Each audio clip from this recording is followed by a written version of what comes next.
നമസ്കാരം. 9 മണി വാർത്തയിലേക്ക് സ്വാഗതം. ആദ്യം പ്രധാന വാർത്തകൾ നോക്കാം. രാഹുൽ ഗാന്ധിക്കെതിരെ ന്യൂസ് 18 ചർച്ചയിലെ ബിജെപി നേതാവ് പ്രിന്റു മഹാദേവന്റെ കൊലവിളി പരാമർശം നിയമസഭയിൽ ചർച്ചയാക്കാൻ പ്രതിപക്ഷം. സഭ നിർത്തിവെച്ച് ചർച്ച ചെയ്യാൻ നോട്ടീസ് നൽകും. റൂൾ 50 അനുസരിച്ച് നോട്ടീസ് നൽകുക സണ്ണി ജോസഫ്. പ്രതിഷേധം തുടർന്ന് കോൺഗ്രസ്. ഹൈക്കോടതി അന്വേഷണം പ്രഖ്യാപിച്ചതോടെ ശബരിമല സ്വർണ്ണപ്പാളി വിവാദത്തിൽ സർക്കാരും ദേവസ്വം ബോർഡും പ്രതിരോധത്തിൽ. മുഴുവൻ ആഭരണങ്ങളുടെയും കണക്കെടുക്കാൻ ഹൈക്കോടതി നിർദ്ദേശം. ദേവസ്വം ബോർഡ് പ്രസിഡന്റ് രാജിവെക്കണമെന്ന് ബിജെപി. ഉണ്ണികൃഷ്ണൻ പോറ്റിയുടെ പരാതിയിൽ ഗൂഢാലോചന ഉണ്ടെന്ന വാദത്തിൽ ഉറച്ച സർക്കാർ. പലസ്തീൻ അംബാസിഡറെ പങ്കെടുപ്പിച്ച് കോഴിക്കോട്ട് പലസ്തീൻ ഐക്യദാർഢ്യ സമ്മേളനം നടത്താൻ CPM. മുസ്ലിം സംഘടനകൾക്ക് വേദിയിൽ ഇരിപ്പിടമില്ല. CPM നീക്കം വിവാദമാകാൻ സാധ്യത. മുസ്ലിം സംഘടനാ നേതാക്കൾ വിമർശനവുമായി രംഗത്തു വന്നേക്കും. ഗാസയിലെ യുദ്ധം അവസാനിപ്പിക്കാൻ സമാധാന പദ്ധതി തയ്യാറാക്കി അമേരിക്ക. വൈറ്റ് ഹൌസിന്റെ നീക്കം അംഗീകരിച്ച് ഇസ്രയേൽ. ഹമാസ് വെടിനിർത്തിയില്ലെങ്കിൽ ഇസ്രയേൽ ജോലി പൂർത്തിയാക്കുമെന്ന ബെന്യാമിൻ നെതന്യാഹുവിന്റെ താക്കീത്. സമാധാന പദ്ധതി പുറത്തിറക്കിയത് ട്രംപ് നെതന്യാഹു കൂടിക്കാഴ്ചയ്ക്ക് പിന്നാലെ. ദോഹയിലെ ആക്രമണത്തിൽ ഖേദം പ്രകടിപ്പിച്ചും നെതന്യാഹു.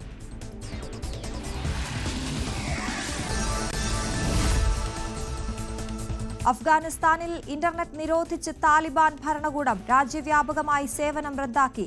ഭരണകൂടത്തിന്റെ നടപടി ഇന്റർനെറ്റ് അധാർമികമെന്ന് ചൂണ്ടിക്കാട്ടി. ഇന്റർനെറ്റ് തടസ്സപ്പെട്ടതോടെ കബൂളിൽ വിമാന സർവീസുകൾ താറുമാറായി. വിജയുടെ കരൂർ റാലിക്കിടെയുണ്ടായ തിക്കും തിരക്കും ദുരന്തത്തിൽ പാർട്ടി ജില്ലാ സെക്രട്ടറി അടക്കം 2 പേർ അറസ്റ്റിൽ. പോലീസ് അറസ്റ്റ് ചെയ്തത് TVK കരൂർ വെസ്റ്റ് ജില്ലാ സെക്രട്ടറി മതിയഴകനെയും അനുമതി അപേക്ഷയിൽ ഒപ്പിട്ട പൗൻരാജിനെയും. സെന്തിൽ ബാലാജിക്കെതിരെ ആത്മഹത്യാക്കുറിപ്പ് എഴുതിവെച്ച TVK branch secretary V. Ayyappan ജീവനൊടുക്കി. ഏഷ്യാകപ്പ് ക്രിക്കറ്റ് ഫൈനലിൽ വിവാദം തുടരുന്നു. പഹൽഗാം ആക്രമണത്തിന് ശേഷവും ഇന്ത്യ ടൂർണമെന്റിൽ പങ്കെടുത്തതിലും പാകിസ്ഥാനെതിരെ കളിച്ചതിലും വിമർശനം. ക്രിക്കറ്റിൽ നിന്നുള്ള വരുമാനം പഹൽഗാമിൽ കൊല്ലപ്പെട്ടവരുടെ കുടുംബങ്ങളെ സഹായിക്കാൻ ഉപയോഗിക്കണമെന്ന് ആം ആദ്മി പാർട്ടി. ഇന്ന് ഏഷ്യൻ ക്രിക്കറ്റ് കൗൺസിൽ യോഗം.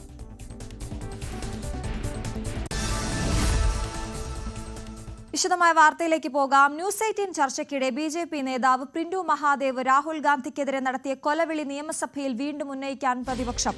റൂൾ 50 നോട്ടീസായി വിഷയം കൊണ്ടുവരാൻ നീക്കം. KPCC president Sunny Joseph notice നൽകും. കൂടുതൽ വിവരങ്ങളുമായി നിയമസഭയിൽ നിന്ന് VV അരുണാണ് ചേരുന്നത്. അരുൺ, സഭ നിർത്തിവെച്ച് വിഷയം ചർച്ച ചെയ്യണമെന്ന് ആവശ്യപ്പെടുന്നു. ഇത് വലിയ ഒരു ആവശ്യമായി തന്നെ, അല്ലെങ്കിൽ വലിയൊരു വിഷയമായി തന്നെ, ഗൗരവമുള്ള വിഷയമായി തന്നെ ഉന്നയിക്കാനാണ് കോൺഗ്രസ്, അല്ലെങ്കിൽ മുന്നോട്ട് കൊണ്ടുപോകാനാണ് കോൺഗ്രസ് തീരുമാനിക്കുന്നത് എന്ന് തന്നെയല്ലേ മനസ്സിലാക്കേണ്ടത്? തീർച്ചയായിട്ടും ഏറ്റവും ഗൗരവമുള്ള വിഷയമായി പ്രതിപക്ഷം ഇത് കാണുന്നു. ന്യൂസ് 18 ചർച്ചയിലാണ് പ്രിന്റു മഹാദേവൻ എന്ന BJPയുടെ സംസ്ഥാന വക്താക്കളിൽ ഒരാൾ രാഹുൽ ഗാന്ധിക്കെതിരെ കൊലവിളി പരാമർശം നടത്തിയത്. ഇതിൽ ലോക്സഭാ പ്രതിപക്ഷ നേതാവ് രാഹുൽ ഗാന്ധിയുടെ നെഞ്ചിൽ വെടിയുതിർക്കുമെന്ന് ടെലിവിഷൻ ചർച്ചയ്ക്കിടെ ആക്രോശിച്ച BJP നേതാവിനെ അറസ്റ്റ് ചെയ്യാത്തത് സഭ നിർത്തിവച്ച് ചർച്ച ചെയ്യണമെന്നാണ് പ്രതിപക്ഷത്തിന്റെ ആവശ്യം. അഡ്വക്കേറ്റ് സണ്ണി ജോസഫ്, KPCC അധ്യക്ഷൻ കൂടിയായ സണ്ണി ജോസഫാണ് ഈ നോട്ടീസ് നൽകിയിരിക്കുന്നത്. അതീവ ഗൌരവമുള്ള വിഷയമായി പ്രതിപക്ഷം ഇത് കാണുന്നു എന്നുള്ളതാണ് ഇതിൽ നിന്ന് മനസ്സിലാക്കേണ്ടത്. ഇന്നലെ തന്നെ സംസ്ഥാന വ്യാപകമായി പ്രതിപക്ഷത്തിന്റെ പ്രതിഷേധ പ്രകടനങ്ങൾ ഉണ്ടായിരുന്നു. തിരുവനന്തപുരത്ത് രക്തസാക്ഷി മണ്ഡപത്തിന് മുന്നിൽ പ്രതിപക്ഷ നേതാവും അതുപോലെ തന്നെ KPCC അധ്യക്ഷനും ദീപദാസ് മുൻഷി അടക്കമുള്ള ദേശീയ നേതാക്കളും പങ്കെടുത്ത പരിപാടിയാണ് നടത്തിയത്. സർക്കാരിൽ ശക്തമായ വിമർശനം ഇന്നലെ സഭയ്ക്കുള്ളിൽ AP അനിൽകുമാറിനെ പോലുള്ള നേതാക്കൾ ചർച്ചയ്ക്കിടെ ഉന്നയിച്ചിരുന്നു. സർക്കാർ നരേന്ദ്രമോദിക്കെതിരെ 10 വർഷവും ഒരു വാക്കുപോലും ഉരിയാടാത്ത മുഖ്യമന്ത്രിയാണ് ഇവിടെ ഉള്ളത്. ഇത്തരത്തിലൊരു പരാമർശം ഒരു BJP നേതാവ് നടത്തിയിട്ടും അതിൽ കേസെടുക്കാൻ പോലും സർക്കാർ തയ്യാറായിട്ടില്ല. അപ്പോൾ ഭരണപക്ഷത്ത് വരുന്ന മറുപടി ചോദ്യം, എന്തുകൊണ്ട് അതിലൊരു പരാതി കൊടുക്കാൻ കോൺഗ്രസ് നേതൃത്വം തയ്യാറാകുന്നില്ല? അതിന് ഭയപ്പെട്ടിട്ട് സർക്കാരിനെ വിമർശിക്കുന്ന ചോദ്യമാണ് ഭരണപക്ഷത്ത് നിന്ന് ഉയർന്നിട്ടുള്ളത്. ഏതായാലും ഇയാൾ ഈ പരാമർശം നടത്തി സ്റ്റുഡിയോയ്ക്ക് പുറത്തിറങ്ങും മുമ്പ് അറസ്റ്റ് ചെയ്യണമായിരുന്നു എന്നാണ് പ്രതിപക്ഷ നേതാവ് പറഞ്ഞത്. ഏതായാലും ഈ വിഷയം ഇന്ന് സഭയെ പ്രക്ഷുബ്ധമാക്കാൻ തന്നെയാണ് സാധ്യത. ദേശവ്യാപകമായി തന്നെ വിഷയം ഇതിനകം കോൺഗ്രസ് ന്യൂസ് 18 നടത്തിയ ഈ പരാമർശം കോൺഗ്രസ് ഏറ്റെടുത്തിട്ടുണ്ട്. വലിയ പ്രതിഷേധങ്ങൾ രാജ്യത്തിന്റെ പല ഭാഗങ്ങളിലും ഉണ്ടാകുന്നു. നേതാക്കളുടെ പ്രതികരണങ്ങൾ ഉണ്ടാകുന്നു. സഭയിൽ ഈ റൂൾ 50 നോട്ടീസ് സർക്കാർ അനുവദിച്ചില്ലെങ്കിൽ അതിശക്തമായ പ്രതിഷേധം പ്രതിപക്ഷത്തിന്റെ ഭാഗത്തുണ്ടാകാൻ തന്നെയാണ് സാധ്യത. കഴിഞ്ഞ കുറച്ച് ദിവസങ്ങളായി സഭയിൽ നമ്മൾ കാണുന്ന പ്രതിപക്ഷം കൊണ്ടുവരുന്ന റൂൾ 50 നോട്ടീസ് എല്ലാം സർക്കാർ ചർച്ചയ്ക്കെടുക്കുകയാണ്. ഈ വിഷയത്തിലും അതുണ്ടാകുമോ എന്നാണ് അറിയേണ്ടത്. മുഖ്യമന്ത്രി പിണറായി വിജയനാണ് ഈ വിഷയത്തിൽ ഇന്ന് മറുപടി പറയേണ്ടത്. അദ്ദേഹത്തിന്റെ നിലപാട് വളരെ നിർണായകമായി തീരും. ഇല്ലെങ്കിൽ അതിശക്തമായ പ്രതിഷേധം പ്രതിപക്ഷത്തിന്റെ ഭാഗത്തുനിന്ന്, കാരണം അവരുടെ ഏറ്റവും പ്രധാനപ്പെട്ട നേതാവിനെ, ലോക്സഭാ പ്രതിപക്ഷ നേതാവിനെയാണ് ഇത്തരത്തിൽ പരസ്യമായ ഒരു BJP നേതാവ് നെഞ്ചിൽ വെടിയുതിർക്കുമെന്ന ഭീഷണി, വധഭീഷണി മുഴക്കിയിട്ടുള്ളത്, കൊലവിളി നടത്തിയിട്ടുള്ളത്. ആ വിഷയം അതിശക്തമായി സഭയ്ക്കകത്തും പുറത്തും ഉന്നയിക്കാനാണ് കോൺഗ്രസിന്റെ തീരുമാനം. അതിന്റെ ഭാഗമായാണ് ഇന്ന് പ്രതിപക്ഷം റൂൾ 50 നോട്ടീസായി ഈ വിഷയം സഭയിൽ കൊണ്ടുവരുന്നത്. അശ്വതി, അരുൺ, ഇത് സഭ നിർത്തിവെച്ച് ചർച്ച ചെയ്യാനുള്ള സാധ്യത എത്രത്തോളമാണ്? മറ്റൊന്ന്, പ്രിന്റു മഹാദേവനെതിരെ കേസെടുത്തിരുന്നു, അതേസമയം അറസ്റ്റ് വേണം എന്നാണ് ആവശ്യം, കോൺഗ്രസിന്റെ ആവശ്യം. ഒപ്പം കഴിഞ്ഞ ദിവസമൊക്കെ നമ്മൾ സംസാരിച്ചതുപോലെ പ്രിന്റു ഇത് മനഃപൂർവ്വം സംസാരിച്ചതാണ്, അല്ലെങ്കിൽ ബോധപൂർവം തന്നെ പറഞ്ഞതാണ് എന്നുള്ളത് വളരെയധികം വ്യക്തമാണ്. കാരണം രേണുക ആവർത്തിച്ച് ചോദിക്കുന്നു, തിരുത്തുന്നുണ്ടോ, മാപ്പ് പറയുന്നുണ്ടോ എന്നൊക്കെ ചോദിക്കുമ്പോഴും ഇല്ല എന്ന നിലപാടിലായിരുന്നു പ്രിന്റു ഉണ്ടായിരുന്നത്.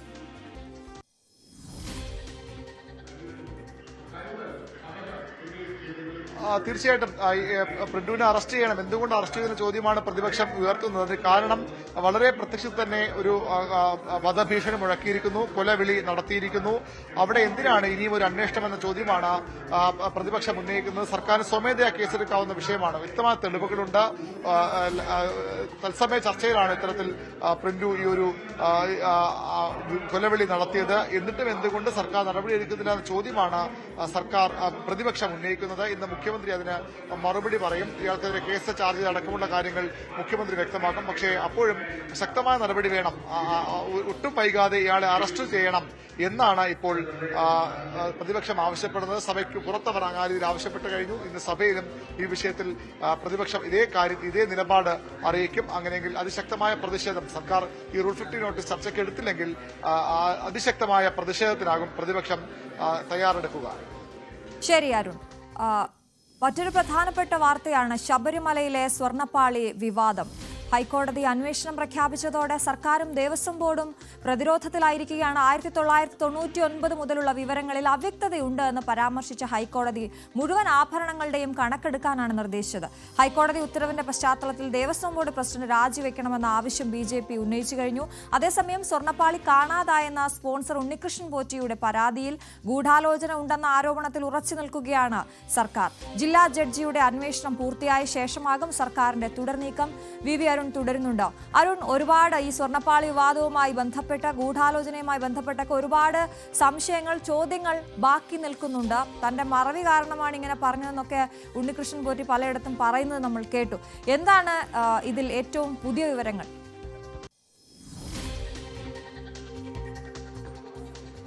ഏറ്റവും പ്രധാനപ്പെട്ടത് ഈ സ്വർണ്ണപ്പാളി കാണാതായത്, അല്ലെങ്കിൽ ഈ പീഠം കാണാതായ സംഭവം ഈ പരാതി ഉന്നയിച്ച ആളുടെ വീട്ടിൽ നിന്ന് തന്നെ, ബന്ധുവിന്റെ വീട്ടിൽ നിന്ന് കണ്ടെത്തുമ്പോൾ സർക്കാരിന് അതൊരു ആശ്വാസമായിരുന്നു. സർക്കാരിനും ദേവസ്വം ബോർഡിനും ആശ്വാസമായിരുന്നു. കാരണം ഇത് കാണാതെ പോയതിന്റെ പഴി സർക്കാരിനും ദേവസ്വം ബോർഡിനും മേലായിരുന്നു. പക്ഷേ അതിനുശേഷം കോടതിയുടെ ഇടപെടലാണ് സർക്കാരിനും ദേവസ്വം ബോർഡിനും അക്ഷരാർത്ഥത്തിൽ പ്രതിരോധത്തിലാക്കുന്നത്. ഈ സ്വർണ്ണപ്പാളി മാത്രമല്ല, ശബരിമലയിലെ പല വിലപിടിപ്പുള്ള വസ്തുക്കളുടെയും കണക്കുകളില്ല, അതിന് രജിസ്റ്റർ ഇല്ല എന്ന ഒരു വിമർശനമാണ്, സംശയമാണ് ഹൈക്കോടതി മുന്നോട്ട് വച്ചത്. അത് അക്ഷരാർത്ഥത്തിൽ സർക്കാരിനെ പ്രതിരോധത്തിലാക്കുന്നതാണ്, ദേവസ്വം ബോർഡിനെ പ്രതിസന്ധിയിലാക്കുന്നതുമാണ്. ഏതായാലും കോടതി ഒരു അന്വേഷണം പ്രഖ്യാപിച്ചു. ദേവസ്വം വിജിലൻസിനോടും അന്വേഷണം നടത്താൻ പറഞ്ഞിട്ടുണ്ട്. അത് ആ രീതിയിൽ മുന്നോട്ട് പോകുമ്പോൾ കൃത്യമായ വിവരങ്ങൾ പുറത്തു വരുമെന്ന് തന്നെ പ്രതീക്ഷിക്കാം. ഏറ്റവും പ്രധാനപ്പെട്ട ഒരു കാര്യമുള്ളത്, ഇതുമായി ബന്ധപ്പെട്ട് ഈ ഉണ്ണികൃഷ്ണൻ പോറ്റിക്കെതിരെ നിയമ നടപടിക്ക് കൂടി ദേവസ്വം ബോർഡ് ആലോചിക്കുന്നു എന്നുള്ളതാണ്. അത് ഇപ്പോൾ കോടതി കേസ് പരിഗണിക്കും. അതിനുശേഷം കോടതി നിലപാട് കൂടി അറിഞ്ഞ ശേഷമാകും നടപടിയിലേക്ക് സർക്കാർ ദേവസ്വം ബോർഡ് പോവുക. കോടിക്കണക്കിന് രൂപ ഈ സ്വർണ്ണഭൂഷന്റെ പേരിൽ മാത്രം ഈ ഉണ്ണികൃഷ്ണൻ പോറ്റി പിടിച്ചെടുത്തു എന്ന വിവരം ദേവസ്വം ബോർഡിനുണ്ട്. വിദേശ മലയാളികളായ അയ്യപ്പ ഭക്തർ ഉൾപ്പെടെയുള്ളവരിൽ നിന്ന് ഈ പണം പിരിച്ചെടുത്തിട്ടുണ്ട്. ഇതര സംസ്ഥാനങ്ങളിലെ വ്യവസായികളിൽ നിന്ന് പണം വാങ്ങിയിട്ടുണ്ട്.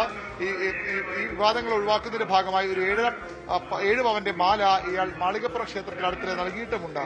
ഏതായാലും ഈ ദേവസ്വം ബോർഡിനെ ഏൽപ്പിച്ച് ആ രീതിയിൽ വേണം സാധാരണഗതിയിൽ എല്ലാം മഹസർ രേഖപ്പെടുത്തി വേണം അവിടെ എന്ത് നൽകിയാലും കാണിക്ക നൽകിയാലും പോകേണ്ടത്. പക്ഷെ ഇവിടെ മാളികപ്പുറം ഇയാൾ ശാന്തിമാർക്ക് നേരിട്ട് നൽകുക എന്ന വിവരം കൂടി ഇപ്പോൾ വരുന്നുണ്ട്. ഏതായാലും ഇയാളുടെ ഇടപെടൽ സംബന്ധിച്ച് നേരത്തെ മുഖ്യ സ്പോൺസർ ഈ സ്വർണ്ണംപൂശലിന്റെ ദ്വാരപാലക ശില്പത്തിന്റെ സ്വർണ്ണംപൂശലിന്റെ മുഖ്യ സ്പോൺസറായാണ് ഉണ്ണികൃഷ്ണൻ പോറ്റി ദേവസ്വം ബോർഡ് രേഖകളിലുള്ളത്. പക്ഷേ മുഖ്യ സ്പോൺസർ ഇയാളാണെങ്കിലും കോടിക്കണക്കിന് രൂപ മറ്റു പലരിൽ നിന്നും പിരിച്ചെടുത്തു, അയ്യപ്പ ഭക്തരുടെ വ്യവസായത്തിൽ നിന്ന് പിരിച്ചെടുത്ത വിവരം കൂടി ഇപ്പോൾ ദേവസ്വം ബോർഡ് പക്കലുണ്ട്. ദേവസ്വം വിജിലൻസ് ആ വിവരങ്ങളും ശേഖരിക്കുന്നുണ്ട്. കോടതി റിപ്പോർട്ട് പക്ഷേ ഇതുകൂടി ഉൾക്കൊള്ളിച്ചേക്കാം. അങ്ങനെയെങ്കിൽ ഈ ഉണ്ണികൃഷ്ണൻ പോറ്റിക്കെതിരെ കടുത്ത നടപടികളിലേക്ക് സർക്കാരും ദേവസ്വം ബോർഡും കടന്നേക്കും. അതിന് പുറമെയാണ് ഇപ്പോൾ ശബരിമലയിലെ ആകെ സ്വത്തുക്കളുടെ ഇത്തരത്തിലുള്ള വിലവെടുപ്പുള്ള വസ്തുക്കളുടെ കണക്കുകൾ ദേവസ്വം ബോർഡ് ശേഖരിക്കാൻ കോടതി നിർദ്ദേശപ്രകാരം ദേവസ്വം ബോർഡ് അതിന് നടപടികളും ആരംഭിച്ചിരിക്കുന്നത്. അരുൺ, ഒരു കാര്യം കൂടി, ഈ വിഷയം എന്തായാലും ആ കണക്കെടുപ്പ് എന്നതിനപ്പുറത്തേക്ക് രാഷ്ട്രീയമായി BJPയും കോൺഗ്രസും ഈ വിഷയത്തെ കാണുന്നു, അല്ലെങ്കിൽ ആയുധമാക്കുന്നു എന്ന് വേണം കരുതാൻ. കാരണം ദേവസ്വം ബോർഡ് പ്രസിഡന്റ് ഈ വിഷയം ഏറ്റെടുത്തുകൂടെ രാജിവെക്കണമെന്ന് BJP പറയുന്നു. അതേസമയം ദേവസ്വം ബോർഡ് പ്രസിഡന്റ് കഴിഞ്ഞ ദിവസം പത്രസമ്മേളനം നടത്തി പറഞ്ഞത് എല്ലാം സുതാര്യമായാണ് നടക്കുന്നത്, തനിക്ക് മറച്ചുവെക്കാനൊന്നുമില്ല. പക്ഷേ ഈ ഉണ്ണികൃഷ്ണൻ പോറ്റിയുടെ കാര്യത്തിൽ അന്വേഷണം അടപടലം അന്വേഷണം വേണം എന്നാണ് പറഞ്ഞത്.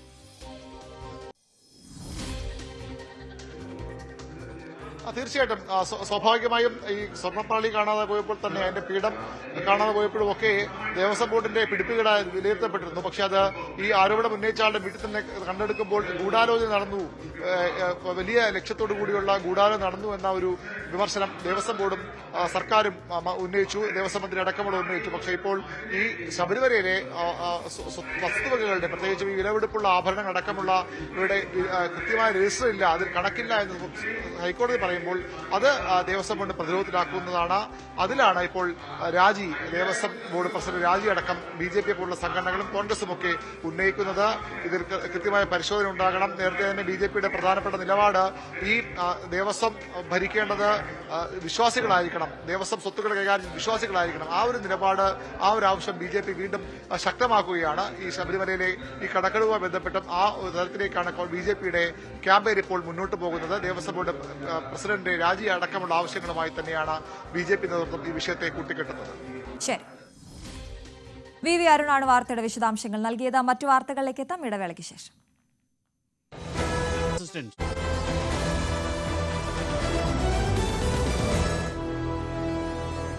നമ്മളിനി ചോറ്റാനിക്കരയിലേക്കാണ് പോകുന്നത്. ചോറ്റാനിക്കര ദേവി ക്ഷേത്രത്തിൽ പ്രസിദ്ധമായ പവിഴമല്ലിത്തറ മേളം അല്പസമയത്തിനകം കൊട്ടിക്കയറും. ചോറ്റാനിക്കര അമ്മയുടെ മൂലസ്ഥാനമായി ആരാധിച്ചു വരുന്ന പവിഴമല്ലിത്തറയ്ക്ക് മുന്നിൽ നവരാത്രി ആഘോഷത്തോടനുബന്ധിച്ച് തുടർച്ചയായി 12ാം വർഷമാണ് മേളം നടക്കുന്നത്. പതിവ് തെറ്റിക്കാതെ നടൻ ജയറാം തന്നെയാണ് ഇത്തവണയും മേളപ്രമാണി. അവിടെ നിന്നുള്ള തത്സമയ ദൃശ്യങ്ങളാണ് കാണുന്നത്. അല്പസമയത്തിനകം മേളം കൊട്ടിക്കയറും.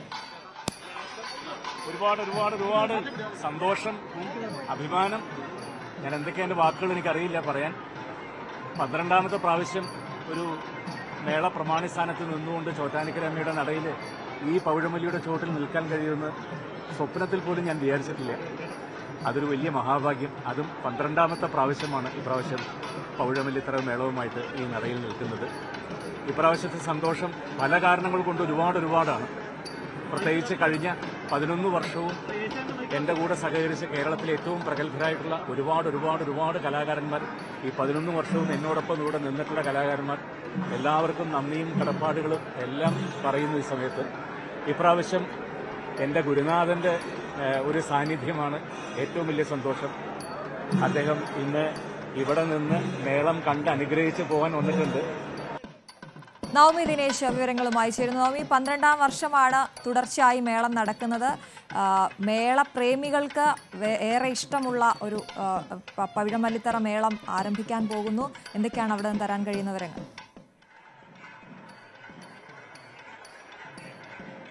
അശ്വതി, പവിഴമല്ലിത്തറ മേളം എന്ന് പറഞ്ഞാൽ അത് ജയറാമാണ്. ജയറാമിന്റെ പവിഴമല്ലിത്തറ മേളം കാണാനുള്ള ഈ ആളുകളുടെ തിരക്ക് ഇത്തവണയും കുറഞ്ഞിട്ടില്ല, അത് ഇരട്ടിയായതേ ഉള്ളൂ. രാവിലെ തന്നെ അദ്ദേഹം ഇവിടെ എത്തി ക്ഷേത്ര ദർശനമെല്ലാം കഴിഞ്ഞ ശേഷം ഇപ്പോൾ ചോറ്റാനിക്കര ഭഗവതിയുടെ ശീവേലിയുമായി എഴുന്നള്ളിപ്പ് നടക്കുകയാണ്. ആ എഴുന്നള്ളത്ത് കഴിഞ്ഞതിന് ശേഷമായിരിക്കും പവിഴമല്ലിത്തറ മേളം നടക്കുക.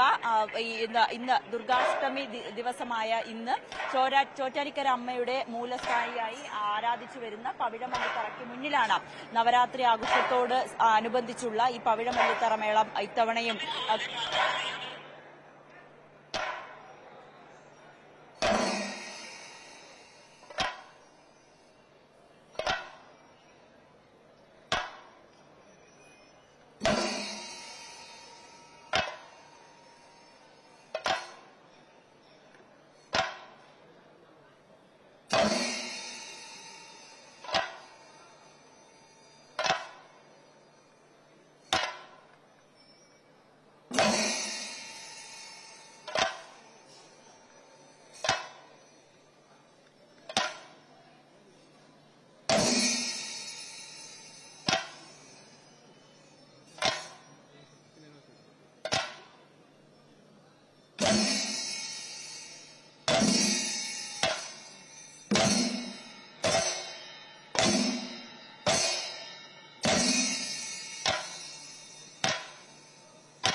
ചോറ്റാനിക്കര ദേവി ക്ഷേത്രത്തിൽ പ്രസിദ്ധമായ പവിഴമല്ലിത്തറ മേളം കൊട്ടിക്കയറുകയാണ്.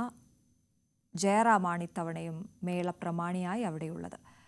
മറ്റ് വാർത്തകളിലേക്ക് പോകുമ്പോൾ കരൂർ സംഭവത്തിൽ TVK കരൂർ വെസ്റ്റ് ജില്ലാ സെക്രട്ടറി VP മതിയഴകൻ അറസ്റ്റിലായി. മറ്റ് നേതാക്കളുടെ അറസ്റ്റും വൈകാതെ രേഖപ്പെടുത്തുമെന്നാണ് സൂചന.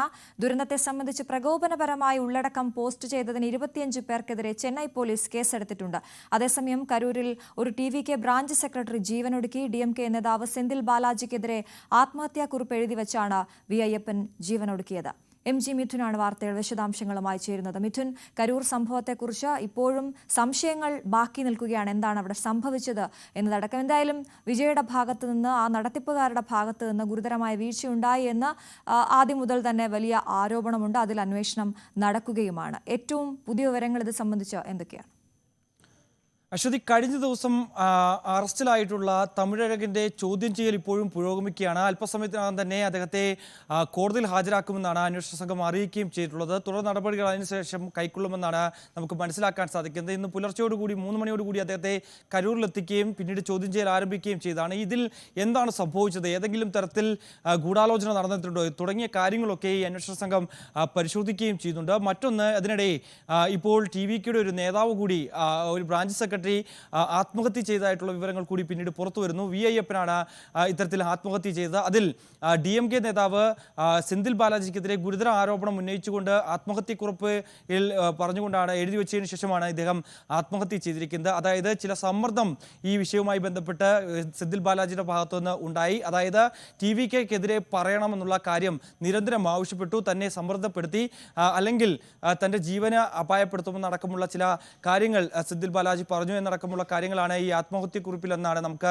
മനസ്സിലാക്കാൻ സാധിക്കുന്നത്. എന്തായാലും നിലവിൽ ഇത് സംബന്ധിച്ചുള്ള അന്വേഷണവും പുരോഗമിക്കുന്നുണ്ട്. വി അയ്യപ്പന്റെ ഫോണ് ഈ അന്വേഷണ സംഘം പിടിച്ചെടുത്തിട്ടുണ്ട്. അതിൽ നിന്ന് കൂടുതൽ വിവരങ്ങൾ ലഭ്യമാകുമോ എന്നും കൂടി അന്വേഷണ സംഘം പരിശോധിക്കുകയും ചെയ്യുന്നുണ്ട്. എന്തായാലും നിലവിൽ തമിഴഴകിന്റെ മെയ്യഴകിന്റെ ഈ അറസ്റ്റിലോട് കൂടി നിൽക്കുന്നതല്ല ഇപ്പോഴത്തെ കാര്യങ്ങളെന്നാണ് നമുക്ക് മനസ്സിലാക്കാൻ സാധിക്കുന്നത്. കൂടുതൽ പേരുടെ അറസ്റ്റ് ഉടൻ ഉണ്ടാകുമെന്നുള്ള സൂചനകൾ കൂടി ഈ ഒരു ഘട്ടത്തിൽ പുറത്തു വരുന്നുണ്ട്. TVK ജോയിന്റ് സെക്രട്ടറി ബുസി ആനന്ദിന്റെ അറസ്റ്റും അല്പസമയത്തിനകം തന്നെ ഉണ്ടാകുമെന്നാണ് നമുക്ക് അറിയാൻ കഴിയുന്ന വിവരം. കാരണം കൂടുതൽ നേതാക്കളെ കൂടി അറസ്റ്റ് ചെയ്ത് ചോദ്യം ചെയ്ത് ഇക്കാര്യത്തിൽ കൂടുതൽ നടപടികളിലേക്ക് കടക്കാനാണ് പോലീസിന്റെ തീരുമാനമെന്നാണ് മനസ്സിലാക്കാൻ സാധിക്കുന്നത്. അതേസമയം വിജയ്ക്കെതിരെ ഉടൻ കടുത്ത നടപടികളിലേക്ക് നീങ്ങേണ്ടതില്ല എന്നുള്ളൊരു തീരുമാനത്തിലേക്ക് DMK എത്തിയതായിട്ടാണ് മനസ്സിലാകുന്നത്. പ്രത്യേകിച്ച് 6 മാസം കൂടി മാത്രമേ ഇനി ഈ നിയമസഭാ തെരഞ്ഞെടുപ്പ് വരാനിരിക്കുന്നുള്ളൂ. അതുകൊണ്ട് തന്നെ അതിനു മുമ്പ് വിജയ്ക്കെതിരെ ഇത്തരത്തിലൊരു നടപടി സ്വീകരിച്ചാൽ, അല്ലെങ്കിൽ അറസ്റ്റ് അടക്കമുള്ള കടുത്ത നടപടികളിലേക്ക് പോയാൽ അത് വിജയ്ക്ക് അനുകൂല ഒരു തരംഗമുണ്ടാക്കുന്ന തരത്തിലേക്ക് പോകും. ജനങ്ങൾ വിജയ്ക്കൊപ്പം പോകുന്ന തരത്തിലേക്ക് പോകും. അത് വലിയ രീതിയിൽ ക്ഷീണമുണ്ടാക്കാൻ പോകുന്നത് DMKക്ക് തന്നെയാണ് എന്നുള്ള തിരിച്ചറിവിന്റെ അടിസ്ഥാനത്തിലാണ് ഇത്തരത്തിലൊരു ധാരണയിലേക്ക് DMK നേതൃത്വം എത്തിയതെന്നാണ് നമുക്ക് അറിയാൻ സാധിക്കുന്നത്. നിലവിൽ നടക്കുന്ന ഈ അന്വേഷണങ്ങൾ അത് പൂർത്തീകരിച്ചതിന് ശേഷം, ജുഡീഷ്യൽ കമ്മിറ്റിയുടെ റിപ്പോർട്ട് ലഭിച്ചതിന് ശേഷം തുടർ നടപടികൾ സ്വീകരിച്ചാൽ മതി എന്നുള്ള ഒരു നിലപാടിലാണ്. മറ്റൊന്ന്, ഹർജി മദ്രാസ് ഹൈക്കോടതിയുടെ മുന്നിലുണ്ട്. അതിന് വെള്ളിയാഴ്ചയാണ് പരിഗണിക്കാൻ പോകുന്നത്. കോടതിയുടെ ഭാഗത്തു നിന്ന് ഇപ്പോഴുണ്ടായിരിക്കുന്ന ഈ ദുരന്തത്തിനെതിരെ രൂക്ഷമായ ഭാഷയിൽ വിമർശനം ഉന്നയിക്കാനുള്ള സാധ്യതയും DMK തള്ളിക്കളയുന്നില്ല. അങ്ങനെയെങ്കിൽ കോടതി ഇക്കാര്യത്തിൽ എന്ത് നടപടി സ്വീകരിക്കും, അങ്ങനെയെങ്കിൽ കോടതി എന്ത് പറയുന്നത് നോക്കി അതിനുശേഷം നടപടികൾ കൈക്കൊണ്ടാൽ മതി എന്നുള്ളതാണ്. അതായത് കോടതി പറയുന്നതനുസരിച്ചാണ് തങ്ങൾ നടപടി സ്വീകരിച്ചത് എന്നുള്ള ഒരു വാദം ഉന്നയിക്കുന്നതിന് വേണ്ടിയാണ് DMK ഇത്തരത്തിലുള്ളൊരു നീക്കം നടത്തുന്നതെന്ന് നമുക്ക് മനസ്സിലാക്കാൻ സാധിക്കുന്നത്. എന്തായാലും അറസ്റ്റ് അടക്കമുള്ള കടുത്ത നടപടികളിലേക്ക് ഇപ്പോൾ കടക്കില്ല എന്നുള്ളതാണ്. അതിനിടെ കോൺഗ്രസിന്റെ നേതൃത്വത്തിൽ, അതായത് KC വേണുഗോപാലിന്റെ നേതൃത്വത്തിലുള്ള സംഘം ഇന്ന് ഈ കരൂർ സന്ദർശനം നടത്തുന്നുണ്ട്. മറ്റൊന്ന്, BJPയുടെ പ്രതിനിധി സംഘം കരൂരിൽ സന്ദർശനം നടത്തുന്നുണ്ട്. കഴിഞ്ഞ ദിവസം ധനമന്ത്രി നിർമ്മല സീതാരാമൻ അടക്കമുള്ള നേതാക്കൾ ഇവിടെ എത്തി കുടുംബാംഗങ്ങളെ ആശ്വസിപ്പിക്കുന്നതൊക്കെ നമ്മൾ കാണുകയും ചെയ്തതാണ്. അതിനിടെ മറ്റൊരു കലാപ ആഹ്വാനം നടത്തിക്കൊണ്ട്, പോസ്റ്റ് ഇട്ടുകൊണ്ട് ഇത്തരത്തിൽ TVKയുടെ നേതാവ് രംഗത്ത് വരുന്നുണ്ട്. സംസ്ഥാന ജനറൽ സെക്രട്ടറി തന്നെയാണ് അത്തരത്തിലുള്ള ഒരു പോസ്റ്റുമായി രംഗത്ത് വന്നിരിക്കുന്നത്. അതായത് ശ്രീലങ്കയിലും നേപ്പാളിലും ഉണ്ടായതുപോലെ തന്നെ ഒരു യുവജന വിപ്ലവത്തിന് സമയമായിരിക്കുന്നു എന്ന രീതിയിലുള്ള ചില പരാമർശമാണ് ഈ പോസ്റ്റിലുള്ളത്. അത്തരത്തിൽ കലാപ ആഹ്വാനം ചെയ്തുകൊണ്ട് ഉള്ള പോസ്റ്റിനെതിരെ നടപടി ഉടൻ തന്നെ ഉണ്ടാകുമെന്നാണ് നമുക്ക് മനസ്സിലാക്കാൻ സാധിക്കുന്നത്. ഇക്കാര്യം പോലീസ് പരിശോധിക്കുന്നുണ്ട്. ഇതിനെതിരെ DMK തന്നെ ഔദ്യോഗികമായി പരാതി നൽകിയിട്ടുണ്ട്. DMKയുടെ സംസ്ഥാന സെക്രട്ടറി ആർ ഭാരതി തന്നെ ഇതുമായി ബന്ധപ്പെട്ട പരാതി നൽകിയിട്ടുള്ളതായാണ് നമുക്ക് ലഭ്യമാകുന്ന വിവരം. മറ്റൊന്ന്, വിജയ്ക്കെതിരെ കടുത്ത ഭാഷയിലുള്ള വിമർശനം ഇപ്പോഴും DMK നടത്തുന്നില്ല എങ്കിൽ പോലും തന്നെ ഈ വിഷയത്തിൽ വിജയ്ക്ക് പരിചയക്കുറവ് ഉണ്ടായതുകൊണ്ടാണ് ഇത്തരത്തിലുള്ള വലിയൊരു ദുരന്തത്തിലേക്ക് വഴിവെച്ചത്. വിജയ് എന്ന സിനിമക്കാരനപ്പുറം വിജയ് എന്ന രാഷ്ട്രീയക്കാരന് പക്വതയില്ലാതെ പോയി, അതുകൊണ്ടാണ് ഇത്രയും വലിയ ദുരന്തമുണ്ടായത് എന്നുള്ള ഒരു വിമർശനമാണ് DMKയുടെ ഭാഗത്തുനിന്ന് ഉണ്ടാകുന്നത്. അതിനിടെ പോസ്റ്റ്മോർട്ടം റിപ്പോർട്ട് പുറത്തു വന്നിട്ടുണ്ടായിരുന്നു. FIRലും വിജയ്ക്കും TVKയ്ക്കും എതിരെ ഗുരുതരമായിട്ടുള്ള ആരോപണങ്ങളാണ് ഉയർന്നു വരുന്നത്. അതായത് തൽക്ഷണം ഈ സംഭവ സ്ഥലത്ത് വെച്ച് തന്നെ 11ഓളം പേർക്ക് ജീവൻ നഷ്ടപ്പെട്ടിട്ടുണ്ട്. പലരുടെയും ആന്തരിക അവയവങ്ങൾക്ക് കേടുപാടുകൾ സംഭവിച്ചിട്ടുണ്ട്. അങ്ങനെയാണ് മരണം ഉണ്ടായത്. 25ഓളം പേർക്ക് ശ്വാസതടസ്സം നേരിട്ടതിനെ തുടർന്നാണ് മരണം സംഭവിച്ചത്. അങ്ങനെ ഉള്ള പോസ്റ്റ്മോർട്ടം റിപ്പോർട്ടുകളാണ് പുറത്തു വരികയും ചെയ്തത്. അതോടൊപ്പം FIRൽ പറഞ്ഞിട്ടുള്ള ഗുരുതരമായിട്ടുള്ള ചില ആരോപണങ്ങളുണ്ട്. അതായത് മനഃപൂർവ്വം വിജയ് ഈ സ്ഥലത്തേക്ക് എത്തുന്നത് വൈകിപ്പിച്ചു. 4 മണിക്കൂറോളം നേരം വിജയ് മനഃപൂർവ്വം വൈകിപ്പിച്ചു. അതാണ് വലിയൊരു അപകടത്തിന് വഴിയൊരുക്കിയത്. കാരണം 10 മണി മുതൽ ഇവിടേക്ക് ആളുകൾ എത്തിത്തുടങ്ങിയിരുന്നു. 12 മണിക്ക് വിജയ് എത്തുമെന്നായിരുന്നു അറിയിച്ചിരുന്നത്. പക്ഷേ ആ സമയത്ത് കൃത്യമായി സമയം പാലിച്ചുകൊണ്ട് വിജയ് എത്തിയിരുന്നുവെങ്കിൽ ഇത്രയധികം ആളുകൾ അവിടേക്ക് വരില്ലായിരുന്നു. 10,000 മുതൽ 15,000 വരെ ആളുകളെയായിരുന്നു പ്രതീക്ഷിച്ചിരുന്നത്. പക്ഷേ 25,000-ന് മുകളിൽ ആളുകൾ അവിടെ എത്തി എന്നുള്ള ചില പ്രാഥമിക കണക്കുകൾ മാത്രമാണ് ഇപ്പോൾ പോലീസ് പുറത്തുവിടുകയും ചെയ്തത്. അത്രത്തോളം ആളുകൾ എത്താനുള്ള സാധ്യത അല്ലെങ്കിൽ അങ്ങനെ വഴിയൊരുക്കിയത് വിജയ് ഈ വൈകിപ്പിച്ചതിനെ തുടർന്നാണ് എന്നുള്ള ഗുരുതര ആരോപണം കൂടി FIR പറഞ്ഞു വെക്കുന്നുണ്ട്. എന്തായാലും ഇതുമായി ബന്ധപ്പെട്ട് DMKയും TVKയും സംബന്ധിച്ചുള്ള ഒരു നേർക്കുനേർ പോരാട്ടത്തിലേക്ക് ഈ വിഷയം മാറുന്നു എന്നുള്ളതാണ്. എന്തായാലും കടുത്ത നടപടികളിലേക്ക് വിജയ്ക്കെതിരെ കടുത്ത നടപടികളിലേക്ക് കടക്കാനുള്ള സാധ്യത ഈ ഒരു ഘട്ടത്തിൽ കാണുന്നില്ല എന്നതാണ്. തെരഞ്ഞെടുപ്പ് മുന്നിൽ നിൽക്കെ വളരെ ജാഗ്രതയോടെയാണ് ഇതുമായി ബന്ധപ്പെട്ട നടപടികളിലേക്ക് പാർട്ടികൾ നീങ്ങുന്നത്. ഒപ്പം ഈ ആൾക്കൂട്ടത്തിനിടയിൽ പരിക്കേറ്റ് ചികിത്സയിലായിരുന്നവർ അവരുടെ ചികിത്സ നടക്കുകയാണ്. ആശുപത്രിയിലുള്ളവർ അവരുടെ ആരോഗ്യം വീണ്ടെടുത്ത് മുന്നോട്ട് വരുന്നു എന്ന റിപ്പോർട്ടുകളുമുണ്ട്. MG മിഥുനാണ് വിശദവിവരങ്ങൾ നൽകിയത്. 2 വർഷമായി തുടരുന്ന ഗാസയിലെ യുദ്ധം അവസാനിപ്പിക്കാനുള്ള നീക്കത്തിന്റെ ഭാഗമായി സമാധാന പദ്ധതി പ്രഖ്യാപിച്ച് വൈറ്റ് ഹൌസ്. ഇസ്രായേൽ പ്രധാനമന്ത്രി ബെഞ്ചമിൻ നെതന്യാഹു വൈറ്റ് ഹൌസിലെത്തി US പ്രസിഡന്റ് ഡൊണാൾഡ് ട്രംപുമായി കൂടിക്കാഴ്ച നടത്തിയതിന് പിന്നാലെയാണ് സമാധാന പദ്ധതി പുറത്തിറക്കിയത്. ഗാസ വെടിനിർത്തലിന് US തയ്യാറാക്കിയ പദ്ധതി ഇസ്രായേൽ അംഗീകരിച്ചു. അതേസമയം ട്രംപിന്റെ വെടിനിർത്തൽ പദ്ധതി ഹമാസ് നിരസിച്ചാൽ ഇസ്രായേൽ ജോലി പൂർത്തിയാക്കുമെന്ന മുന്നറിയിപ്പും നെതന്യാഹു നൽകി. അതിനിടെ ദോഹയിൽ നടത്തിയ ആക്രമണത്തിന് നെതന്യാഹു ക്ഷമാപണം നടത്തി. ഇരുവിഭാഗവും കരാർ അംഗീകരിച്ചാൽ യുദ്ധം ഉടൻ അവസാനിക്കും. ഇസ്രയേൽ പ്രത്യക്ഷമായി കരാർ അംഗീകരിച്ച് 72 മണിക്കൂറിനകം മുഴുവൻ ബന്ദികളെയും ഹമാസ് മോചിപ്പിക്കണമെന്നും നിർദ്ദേശത്തിൽ പറയുന്നു. ഗാസയിൽ നിന്നുള്ള ഇസ്രയേലി പിന്മാറ്റം, ഹമാസിന്റെ കീഴടങ്ങൽ നിബന്ധനകൾ, പലസ്തീൻ പ്രദേശങ്ങൾ താൽക്കാലികമായി ഭരിക്കുന്നതിന് നോൺ പൊളിറ്റിക്കൽ സമിതി രൂപീകരണം, ഗാസയ്ക്ക് മാനുഷിക സഹായത്തിനുള്ള പദ്ധതി എന്നിവ ഉൾപ്പെടുന്നതാണ് സമാധാന പദ്ധതി.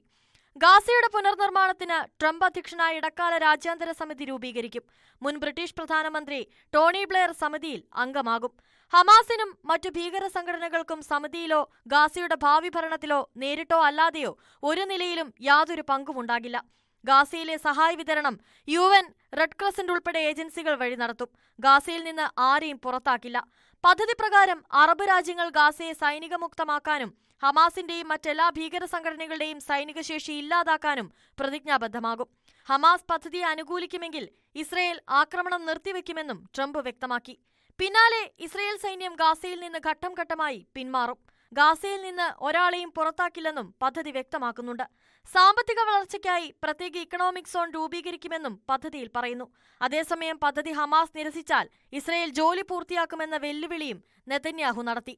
നേരത്തെ ഡൊണാൾഡ് ട്രംപുമായുള്ള ചർച്ചയ്ക്കിടെ ഖത്തർ പ്രധാനമന്ത്രി ഷെയ്ഖ് മുഹമ്മദ് ബിൻ അബ്ദുൾ റഹ്മാൻ അൽ താനിയെ ഫോണിൽ വിളിച്ച് നെതന്യാഹു ക്ഷമാപണം നടത്തിയിരുന്നു. ഖത്തറിനെ ആക്രമിച്ചതിലാണ് നെതന്യാഹു ക്ഷമാപണം നടത്തിയത്. ഹമാസ് നേതാക്കളെ ലക്ഷ്യമിട്ട് ദോഹയിൽ ഈ മാസം 9-നാണ് ഇസ്രയേൽ വ്യോമാക്രമണം നടത്തിയത്. US-ന്റെ അടുത്ത സഖ്യകക്ഷിയായ ഖത്തറിന് നേർക്കുണ്ടായ ആക്രമണത്തിൽ ട്രംപ് വിയോജിപ്പ് പ്രകടിപ്പിച്ചിരുന്നു. News desk, News 18. അതിനിടെ അമേരിക്കയിൽ സർക്കാർ സർവീസിൽ നിന്ന് ഇന്ന് 1 ലക്ഷം പേർ വിവിധ വകുപ്പുകളിൽ നിന്ന് രാജിവെക്കും. ചെലവ് ചുരുക്കലിന്റെ ഭാഗമായി ട്രംപ് ഭരണകൂടം നടപ്പാക്കുന്ന സ്വയം വിരമിക്കൽ പദ്ധതി പ്രകാരമാണിത്. US ചരിത്രത്തിലെ ഏറ്റവും വലിയ കൂട്ടരാജിക്കാണ് ഇതോടെ കളമൊരുങ്ങുന്നത്. അഫ്ഗാനിസ്ഥാനിലേക്ക് പോകാം. അവിടെ ഇന്റർനെറ്റ് നിരോധനം ഏർപ്പെടുത്തിയിരിക്കുകയാണ് താലിബാൻ ഭരണകൂടം. രാജ്യവ്യാപകമായി സേവനം റദ്ദാക്കിയിരിക്കുന്നു. ഇന്റർനെറ്റ് അധാർമികമെന്നാണ് താലിബാൻ പറയുന്നത്. കാബൂളിൽ വിമാന സർവീസുകൾ താറുമാറായി. സുവി വിശ്വനാഥനാണ് വിവരങ്ങളുമായി ചേരുന്നത്. സുവി, നീതിയും ന്യായവും ഇല്ലാതെ അവിടെ താലിബാൻ ഇപ്പോൾ രാജ്യവ്യാപകമായി നിരോധനം ഏർപ്പെടുത്തിയിരിക്കുന്നു. ഇന്റർനെറ്റ് അടക്കം കട്ട് ചെയ്തിരിക്കുന്നു. എന്തൊക്കെയാണ് ഏറ്റവും പുതിയ വിവരങ്ങൾ? അശ്വതി, വിചിത്രമായ ഒരു നടപടിക്കാണ് താലിബാൻ ഭരണകൂടം ഇപ്പോൾ തയ്യാറായിരിക്കുന്നത് എന്ന് പറയാം. ഇന്റർനെറ്റ് രാജ്യമെമ്പാടുമുള്ള ഇന്റർനെറ്റ് സൗകര്യം അവർ വിച്ഛേദിച്ചിരിക്കുകയാണ്. ഇന്റർനെറ്റ് അധാർമികമാണ് എന്ന് പറഞ്ഞുകൊണ്ടാണ് ഈ വിച്ഛേദനം എന്നാണ് മനസ്സിലാകുന്നത്. ആഴ്ചകൾ എടുത്തുകൊണ്ടാണ് ഈ വിച്ഛേദനം പൂർത്തിയാക്കിയിരിക്കുന്നത്. വലിയ തോതിലുള്ള ബുദ്ധിമുട്ടാണ് ഇതോടുകൂടി അഫ്ഗാൻ മേഖലയിൽ താമസിക്കുന്നവർക്ക് ഉണ്ടായിരിക്കുന്നത്.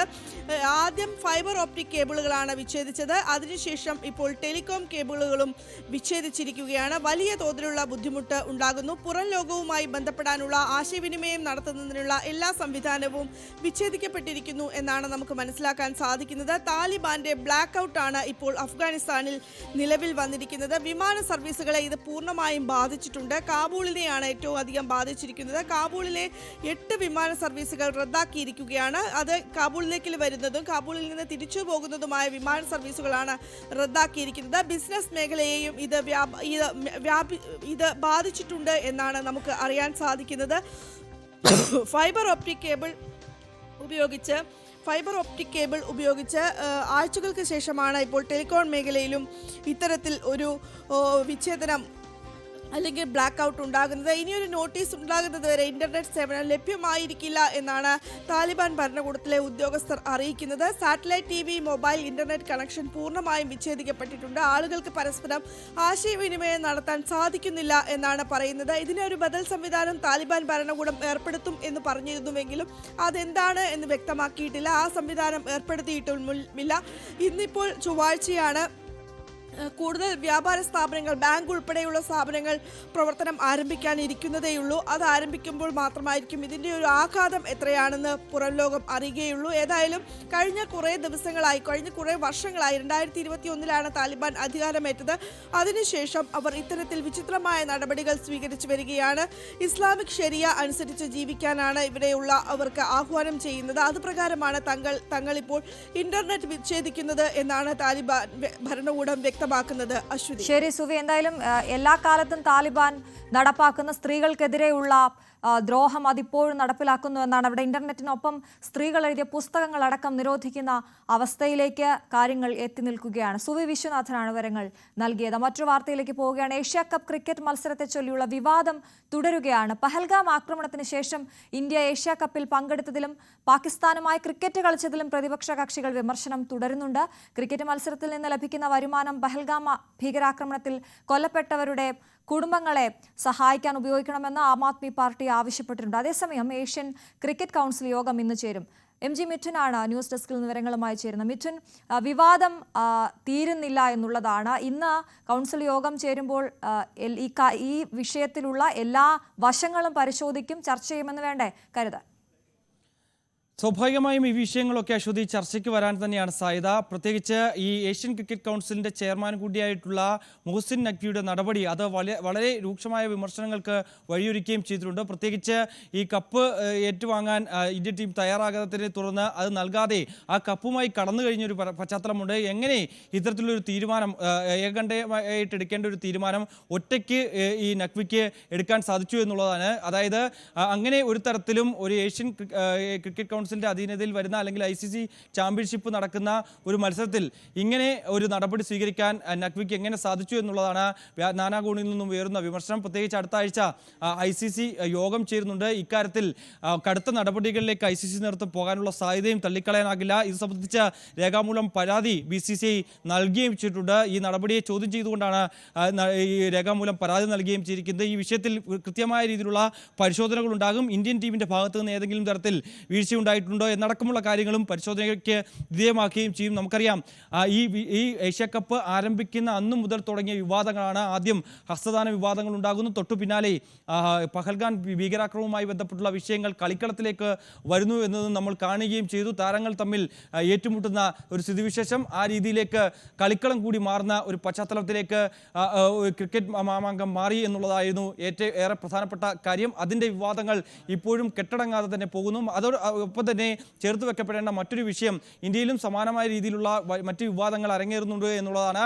അതായത് BJP ഉൾപ്പെടെയുള്ളവർ പ്രധാനമായും കോൺഗ്രസ് നേതൃത്വത്തിനും ഇന്ത്യ സഖ്യത്തിനുമെതിരെ കടുത്ത ഭാഷയിൽ വിമർശനം ഉന്നയിച്ചുകൊണ്ട് രംഗത്ത് വരികയാണ്. അതായത് രാജ്യം ഏഷ്യ കപ്പ് വിജയത്തിൽ രാജ്യമെമ്പാടും വിജയം ആഘോഷിക്കുമ്പോൾ ഇതിൽ നിന്ന് ഇന്ത്യ സഖ്യവും ഒപ്പം തന്നെ കോൺഗ്രസും മുഖം തിരിക്കുന്നു എന്നുള്ള ഒരു കടുത്ത ഭാഷയിലുള്ള ആരോപണം ഉന്നയിച്ചുകൊണ്ടാണ് BJP നേതൃത്വം രംഗത്ത് വന്നിരിക്കുന്നത്. BJPയുടെ സോഷ്യൽ മീഡിയ ഹാൻഡിലുകളിലുമൊക്കെ വ്യാപകമായിട്ടുള്ള പ്രചരണം നടക്കുന്നുണ്ട് എന്നുള്ളതാണ് ഏറ്റവും പ്രധാനപ്പെട്ട കാര്യം.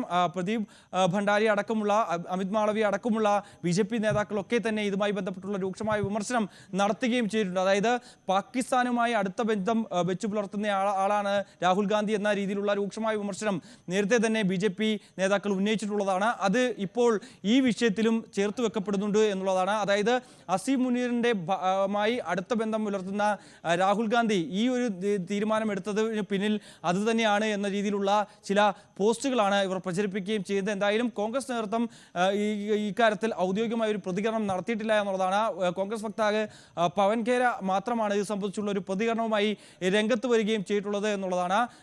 നരേന്ദ്രമോദി കഴിഞ്ഞ ദിവസം ഈ വിജയത്തിന് പിന്നാലെ പഹൽഗാം ഭീകരാക്രമണവുമായി ചേർത്ത് വെക്കപ്പെട്ടുകൊണ്ട് ചില പോസ്റ്റുകൾ ഇടുകയും ചെയ്തിരുന്നു. ഇത് മുന്നിൽ കണ്ടുകൊണ്ട് തന്നെയാണോ ഇങ്ങനെ ഒരു നീക്കം അല്ലെങ്കിൽ ഇങ്ങനെ ഒരു നിലപാട് കോൺഗ്രസ് നേതൃത്വം കൈക്കൊണ്ടത് എന്ന് നമുക്ക് നോക്കിക്കാണേണ്ടതായിട്ടുണ്ട്. പ്രത്യേകിച്ച് കളിക്കളത്തെ വിജയം അത് രാഷ്ട്രീയമായി ഉപയോഗിക്കുന്നു, അതിനുവേണ്ടിയാണ് പഹൽഗാം ഭീകരാക്രമണത്തെ ഇതിനോടൊപ്പം ചേർത്ത് വെച്ചത് എന്നടക്കമുള്ള ചില വിമർശനങ്ങളാണ് കോൺഗ്രസ് ട്വിറ്റർ ഹാൻഡിലുകളിലും ഒപ്പം തന്നെ മറ്റ് സോഷ്യൽ മീഡിയ ഹാൻഡിലുകളിലുമൊക്കെ സമാനമായ രീതിയിൽ ഇതിനെ പ്രതിരോധിച്ചുകൊണ്ട് ചില പോസ്റ്റുകൾ വരികയും ചെയ്യുന്നത്. എന്തായാലും വിവാദങ്ങൾ ഒരു തരത്തിലും കെട്ടടങ്ങുന്നില്ല എന്നുള്ളതാണ്. കളിക്കളത്തിലും ഒപ്പം തന്നെ രാഷ്ട്രീയത്തിലും സമാനമായ രീതിയിൽ വിവാദങ്ങൾ നടന്നുകൊണ്ടിരിക്കുകയാണ്. ശരി, MG മിഥുനാണ് വിശദവിവരങ്ങൾ നൽകിയത്. മറ്റു വാർത്തകളിലേക്ക് എത്താം ഇടവേളയ്ക്ക് ശേഷം.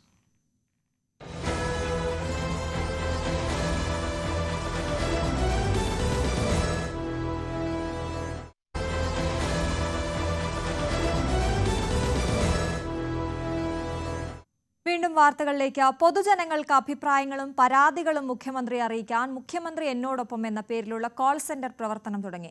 1800-425-6789 എന്ന ടോൾ ഫ്രീ നമ്പറിലൂടെ ജനങ്ങൾക്ക് മുഖ്യമന്ത്രിയുമായി സംവദിക്കാം. സംസ്ഥാന സർക്കാരും ജനങ്ങളും തമ്മിലുള്ള ആശയവിനിമയം പരിപോഷിപ്പിക്കുകയാണ് ലക്ഷ്യമെന്ന് മുഖ്യമന്ത്രി പിണറായി വിജയൻ പറഞ്ഞു. ചലച്ചിത്രതാരം ടൊവിനോ തോമസ് ആയിരുന്നു ആദ്യ കോളർ. കോൾ സെന്ററിന്റെ പ്രവർത്തനം വിശദമാക്കുന്ന റിപ്പോർട്ട് കാണും. മുഖ്യമന്ത്രി എന്നോടൊപ്പം എന്ന സംസ്ഥാന സർക്കാർ ഏറ്റവും പുതിയ പദ്ധതിയുടെ കോൾ സെന്ററാണിത്. ഇവിടെ ജനങ്ങൾക്ക് പറയാനുള്ള പരാതികൾ ഒരു ടോൾ ഫ്രീ നമ്പറിൽ വിളിച്ച് അറിയിക്കാം. പരാതികൾക്ക് ഉടൻ പരിഹാരം എന്നുള്ളതാണ് ഇവിടെ ഈ സർക്കാർ ഉറപ്പു നൽകുന്നത്. പല തലങ്ങളിലുള്ള നടപടിക്രമങ്ങൾ പൂർത്തിയാക്കേണ്ടതുണ്ട്. പക്ഷേ പരാതികൾ ഇവിടെ വരുമ്പോൾ അതിനനുസരിച്ച് കൃത്യമായി കൈകാര്യം 2 നോഡൽ ഓഫീസർമാരെ ഇവിടെ സർക്കാർ ഇതിനായി ഈ കോൾ സെന്ററിൽ നിയോഗിച്ചിട്ടുണ്ട്. എങ്ങനെയാണ് ഈ കോൾ സെന്റർ പ്രവർത്തനം മുന്നോട്ട് പോകുന്നത്? കോൾ സെന്ററിൽ ഒരേ സമയത്ത് 10 കോൾ എക്സിക്യൂട്ടീവ്സ് കോൾ അറ്റൻഡ് ചെയ്തുകൊണ്ടിരിക്കുന്നുണ്ട്. അവർ ഈ കോൾ എക്സിക്യൂട്ടീവ്സിന്റെ സേവനം എന്ന് പറയുന്നത് 24/7 ആണ്. അതായത് ദിവസത്തിൽ 24 മണിക്കൂറും ഈ കോൾ അറ്റൻഡ് ചെയ്യുന്നതിനുള്ള എക്സിക്യൂട്ടീവ്സ് ഇവിടെ ഷിഫ്റ്റ് അടിസ്ഥാനത്തിൽ 10 പേർ വീതം 24 മണിക്കൂറും ഈ പരിഹരിക്കാവുന്നതാണ് എന്നുള്ളത് സെഗ്രിഗേറ്റ് ചെയ്തതിനു ശേഷം 48 മണിക്കൂറിനുള്ളിൽ പരിഹരിക്കുന്നതാണെങ്കിൽ കൺസേൺഡ് നോഡൽ ഓഫീസറിൽ നിന്നും വിവരം ശേഖരിച്ചിട്ട് അതിന്റെ കറക്റ്റ് സ്റ്റാറ്റസ്, പ്രസന്റ് സ്റ്റാറ്റസ് എന്താണെന്ന് മനസ്സിലാക്കി ഉടൻ തന്നെ ആ പൊതുജനത്തിനെ തിരിച്ച് ഇവിടെ നിന്ന് കൺസേൺഡ് ഡിപ്പാർട്ട്മെന്റ് സ്റ്റാഫ് തന്നെ വിളിച്ചറിയിക്കുകയാണ് ചെയ്യുന്നത്. അതല്ലാതെ അതിൽ കൂടുതൽ ടൈം ആവശ്യമുള്ളതിനെ നമ്മളത് എത്ര ടൈം ആവശ്യമാണ്, എത്ര തീയതിയിൽ അത് പരിഹരിക്കാൻ കഴിയുമെന്നുള്ള വ്യക്തമായ നിർദ്ദേശവും തീർച്ചയായും ഒരു ഉറപ്പും ജനങ്ങൾക്ക് നമുക്ക് കൊടുക്കാൻ കഴിയുമെന്നുള്ളതാണ്. നിരവധി വകുപ്പുകളുണ്ട്. അപ്പോൾ സ്വാഭാവികമായിട്ട് ആ വകുപ്പുകളെല്ലാം പരാതി വരും. ഇവിടെ എല്ലാ വകുപ്പുകളിലെ പ്രശ്നങ്ങൾ പരിഹരിക്കാനുള്ള സംവിധാനം ഉണ്ടോ? അതെ, ഇപ്പോൾ നമ്മൾ ഈ കാണുന്ന സെൻട്രൽ ഓഫീസേഴ്സ് എന്ന് പറയുന്നത് മേജറായിട്ടുള്ള എല്ലാ ഡിപ്പാർട്ട്മെന്റിൽ നിന്നുള്ള ഏറ്റവും പ്രാവീണ്യമുള്ള ഉദ്യോഗസ്ഥരാണ്. അവരെ തന്നെയാണ് നിയോഗിച്ചിരിക്കുന്നത്. അപ്പോൾ ഏത് വിഷയവുമാണ് വരുന്നത് ആ കൺസേൺഡ് ഡിപ്പാർട്ട്മെന്റിലേക്ക് കൈമാറുകയും ആ ഡിപ്പാർട്ട്മെന്റും അതിന് താഴെ ഓരോ ജില്ലയിലേക്ക് കൺസേൺഡ് നോഡൽ ഓഫീസേഴ്സ് ഉണ്ടാവും, സ്റ്റേറ്റ് ലെവൽ നോഡൽ ഓഫീസേഴ്സ് ഉണ്ടാവും. അവരിലേക്ക് കൈമാറിയതിനു ശേഷം ഉടൻ തന്നെ 48 മണിക്കൂറിനുള്ളിൽ വിവരശേഖരണം നടത്തി എന്താണ് ഇപ്പോഴത്തെ അവസ്ഥ, എങ്ങനെ അത് പരിഹരിക്കാൻ കഴിയും, പരിഹരിക്കാൻ പറ്റുമെങ്കിൽ അത് പരിഹരിച്ചുകൊണ്ട് റിപ്പോർട്ട്. മറുപടി എങ്ങനെയാണ് അവർ അറിയിക്കുന്നത്? അത് ഇപ്പോൾ അവർ രജിസ്റ്റർ ചെയ്യുമ്പോൾ തന്നെ അവർക്കൊരു മെസ്സേജ് ആയിട്ട് SMS ആയിട്ട് ലഭിക്കുന്നതാണ്. നിങ്ങൾ മുഖ്യമന്ത്രി എന്നോടൊപ്പം എന്ന പരിഹാരം ലഭിക്കുന്നതിന് വേണ്ടി ചോദിച്ചതിനുള്ള ഒരു മറുപടിയായിട്ട് ആ റിയൽ ടൈം അതിന് ഒരു മെസ്സേജ് പോകും. അപ്പോൾ രജിസ്റ്റർ ആവും. അതുപോലെ തന്നെ ടിക്കറ്റ് ജനറേഷൻ ആവുന്ന ആ ടിക്കറ്റ് നമ്പർ അവർക്ക് നൽകുന്നതായിരിക്കും. ഇനി അത് വെച്ച് അവർക്ക് ഫോളോ അപ്പ് ചെയ്യാം. അതല്ലാതെ തന്നെ ഈ കൈമാറിയത് 48 മണിക്കൂറിനുള്ളിൽ ഡിപ്പാർട്ട്മെന്റ് സ്റ്റാഫ് തിരിച്ച് അവരെ വിളിച്ച് അറിയിക്കും. അപ്പോൾ അങ്ങനെയാണ് അത് ചെയ്തിരിക്കുന്നത്. ഇപ്പൊ തന്നെ മുഖ്യമന്ത്രിയുടെ പരാതി പരിഹാര സെല്ലുണ്ട്, അവിടെ മെയിലിലൂടെ അറിയിക്കാം, കത്തിലൂടെ അറിയിക്കാം, നേരിട്ട് പോയി പറയാം. അതിൽ നിന്ന് എങ്ങനെയാണ് വ്യത്യാസം? ഇത്രത്തോളം സ്പീഡി അല്ലെങ്കിൽ കൂടുതൽ വേഗം എങ്ങനെയാണ് ഇത് വരുന്നത്? അല്ല, ഇത് നമ്മൾ ഇപ്പോൾ 48 മണിക്കൂറിനുള്ളിൽ തന്നെ നമ്മുടെ സെന്റർ ഓഫീസേഴ്സ് തന്നെ നേരിട്ട് സിഎമ്മിന് വേണ്ടി ഈ ജനങ്ങളെ വിളിച്ച് വിവരം അറിയിക്കുകയാണ് ചെയ്യുന്നത്. അപ്പം അതുകൊണ്ട് തന്നെ നമുക്ക് മറ്റു തരത്തിലുള്ള ഡിലേ ഒഴിവാക്കിക്കൊണ്ട് വളരെ കൃത്യമായിട്ടുള്ള ഒരു ശൃംഖല നമ്മൾ ക്രിയേറ്റ് ചെയ്തിട്ടുണ്ട്. അപ്പോൾ ആ നെറ്റ്വർക്കിലൂടെ വളരെ പെട്ടെന്ന് തന്നെ വിവരശേഖരണം നടത്തി നമുക്ക് ജനങ്ങൾക്ക് കൊടുക്കാൻ കഴിയുമെന്നാണ് നമ്മൾ പ്രതീക്ഷിക്കുന്നത്. പരാതി പരിഹാര സെല്ലിനേക്കാൾ കുറച്ച് വേഗം ഉണ്ടാകുമെന്നാണ് ഒരു ഗുണമായിട്ട് കാണേണ്ടത്. അതെ, വേഗത്തിൽ പിന്നെ ജനങ്ങൾക്ക് പെട്ടെന്ന് വളരെ വേഗത്തിൽ സർക്കാരിനോട് ആശയവിനിമയം നടത്താനുള്ള ഒരു ഉപാധിയായിട്ടാണ് നമ്മൾ ഇതിനെ കാണുന്നത്. ഉദ്ഘാടനത്തിന്റെ ഭാഗമായി മുഖ്യമന്ത്രി ഇന്ന് രണ്ടു നാളോട് സംസാരിച്ചു. അതുപോലെ മുഖ്യമന്ത്രി ഇടയ്ക്കെങ്കിലും ഇത്തരത്തിൽ ഡയറക്ട് കോൾ അറ്റൻഡ് അങ്ങനെ സംവിധാനങ്ങൾ ആലോചിക്കുന്നുണ്ട്. അത് ഹയർ ലെവൽ ഡിസിഷൻ വന്നതിന് ശേഷമാണ് തീരുമാനിക്കുന്നത്. പക്ഷെ തീർച്ചയായും അത് ചെയ്യുന്നതായിരിക്കും. സർക്കാർ നേരിട്ട് തന്നെ ജനങ്ങളുമായിട്ട് ആശയവിനിമയം നടത്തുന്നു എന്നുള്ളതാണ് ഇതിന്റെ ഏറ്റവും വലിയ പ്രത്യേകത. ഇത് പ്രിപ്പറേഷൻ എത്ര സമയം എടുത്ത് ചെയ്തതാണ്? കാരണം ഇവർ കോൾ സെന്റർ ഉണ്ടാക്കുക, ഇവരെ കാര്യങ്ങൾ പഠിപ്പിക്കുക, വലിയ കൃത്യമായ ഒരു പ്രോസസ് നടന്നിട്ടുണ്ട് ഭാഗമായിട്ട്. കൃത്യമായിട്ട് തന്നെ നമ്മുടെ കോൾ സെന്റർ എക്സിക്യൂട്ടീവ്സിനെ തെരഞ്ഞെടുക്കുന്നതിൽ ഉൾപ്പെടെ അതിൽ അവർക്ക് പരിശീലനം നൽകുന്നത്, നമ്മുടെ ഡിപ്പാർട്ട്മെന്റ് സ്റ്റാഫിനെ തെരഞ്ഞെടുക്കുന്നത്, അവർക്ക് വേണ്ട പരിശീലനം, എല്ലാ തലത്തിലുള്ള പരിശീലനങ്ങൾ പൂർത്തിയാക്കിയിട്ടുണ്ട്. അത് പ്രകാരമാണ് നമ്മൾ ഇപ്പോൾ ഈ ഇന്നത്തെ ഉദ്ഘാടനം നടന്നിട്ടുള്ളത്. അതിനുശേഷമാണ്. Thank you. ഏതായാലും ആ രീതിയിലാണ് വലിയ ക്രമീകരണങ്ങൾ, തയ്യാറെടുപ്പുകൾക്ക് ശേഷമാണ് ഇത്തരമൊരു കോൾ സെന്റർ, ഒരു സിഎം മുഖ്യമന്ത്രി നേരിട്ട് ജനങ്ങളുമായി സംവദിക്കാൻ തരത്തിലുള്ള ഒരു പദ്ധതി സർക്കാർ ആസൂത്രണം ചെയ്ത് നടപ്പാക്കിയത്. അതിന്റെ വലിയ ഒരുക്കങ്ങൾ ഉണ്ടായിട്ടുണ്ട് എന്ന് തന്നെയാണ് ഈ ഉദ്യോഗസ്ഥർ വ്യക്തമാക്കുന്നത്. മുഖ്യമന്ത്രി തന്നെയാണ് ഇതിന്റെ ഉദ്ഘാടനം എന്ന് നിർവഹിച്ചത്.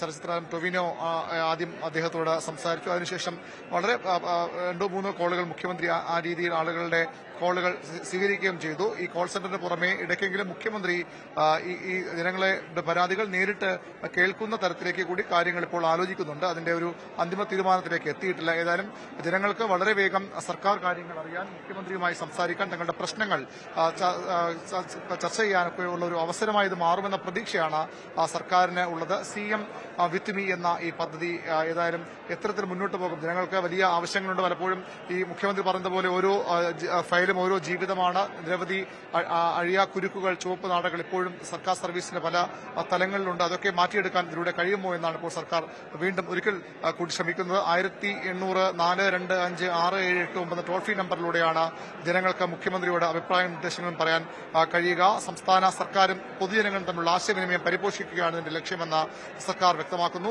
സർക്കാരിന്റെ പ്രധാന പദ്ധതികൾ, ക്ഷേമ പദ്ധതികൾ, മേഖലാധിഷ്ഠിത സംരംഭങ്ങൾ, മുഖ്യമന്ത്രി ദുരിതാശ്വാസ നിധിയുടെ അതിൽ അപേക്ഷകളുടെ അവസ്ഥ എന്നിവ ജനങ്ങൾക്ക് പെട്ടെന്ന് അതുമായി ബന്ധപ്പെട്ട കാര്യങ്ങൾ അറിയാൻ ആണ് സർക്കാർ ഈ പദ്ധതി ഒരുക്കുന്നത്. ഏതായാലും സർക്കാർ ഭരണത്തിന്റെ അവസാന നാളുകളിലൂടെ കടന്നുപോകുമ്പോൾ ജനങ്ങളുമായി നേരിട്ട് സംവദിക്കാൻ നേരത്തെ നവകേരള സദസ് അടക്കമുള്ള മേഖലാതല യോഗങ്ങളടക്കമുള്ള നിരവധി പദ്ധതികൾ സർക്കാർ നടപ്പാക്കിയിരുന്നു. അതിന്റെ ഒരു അടുത്ത പടിയായാണ് സർക്കാർ ഇതിനെ കാണുന്നത്. സിഎം വിത്ത് മീ, മുഖ്യമന്ത്രി എപ്പോഴും തങ്ങൾക്കൊപ്പം ഉണ്ടാകുമെന്ന ഒരു സന്ദേശം കൂടിയാണ് സർക്കാർ നൽകുന്നത്. അതിനുവേണ്ടിയാണ് ഈ സിറ്റിസൺ കണക്ട് സെന്റർ ആരംഭിച്ചിട്ടുള്ളത്. വി അരുണിന്റെ റിപ്പോർട്ടാണ് കണ്ടത്. പാലക്കാട് ആലത്തൂരിൽ ഗ്യാസ് സിലിണ്ടർ പൊട്ടിത്തെറിച്ച വീട് പൂർണ്ണമായും കത്തിനശിച്ചു. ആലത്തൂർ നരിയമ്പറമ്പ് കോരക്കാട് സത്യഭാമയുടെ വീടാണ് കത്തിനശിച്ചത്. തിങ്കളാഴ്ച രാത്രി 9:30-ഓടെയാണ് അപകടമുണ്ടായത്. സത്യഭാമയും മകൻ ഷിജുകുമാറും ബന്ധുവീട്ടിൽ ഉത്സവത്തിന് പോയിരുന്നതിനാൽ വലിയ അപകടം ഒഴിവായി. കോൺഗ്രസ് ഡിജിറ്റൽ മീഡിയ സെൽ മുൻ അഡ്മിൻ PV ജെയിനെ മരിച്ച നിലയിൽ കണ്ടെത്തി. എറണാകുളത്തെ ഓഫീസിലാണ് മരിച്ച നിലയിൽ കണ്ടെത്തിയത്. രാഹുൽ മാങ്കൂട്ടത്തിലിനെ അനുകൂലിക്കുന്ന ഡിജിറ്റൽ മീഡിയ ടീം അംഗങ്ങൾ ഭീഷണിപ്പെടുത്തിയെന്ന് കാട്ടി PV ജെയിൻ KPCC പ്രസിഡന്റിന് പരാതി നൽകിയിരുന്നു. സാമ്പത്തിക പ്രതിസന്ധിയാണ് ആത്മഹത്യയ്ക്ക് കാരണമെന്നാണ് സൂചന.